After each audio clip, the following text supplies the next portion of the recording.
د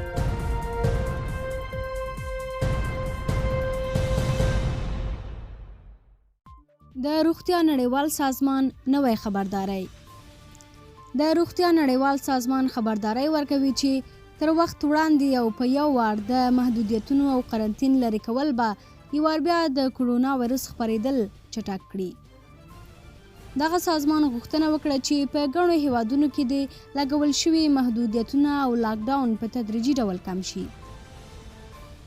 د روغتیا نړیوال سازمان د سې شنبې په ورځ له حکومتونو غوښتي چې د کرونا وایرس یا کوویډ-19 د خپرېدو د مخنیوي په موخه د لګول شوي محدودیتونه او قرنطین په تدریجي ډول کم کړي.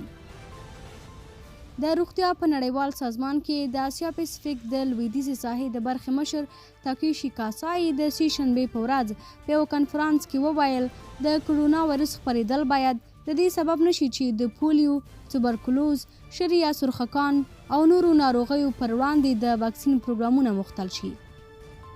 کنه د په خبره اغیزمن شوي روغتیايي سیستمونه به نور هم ګډوډ شي.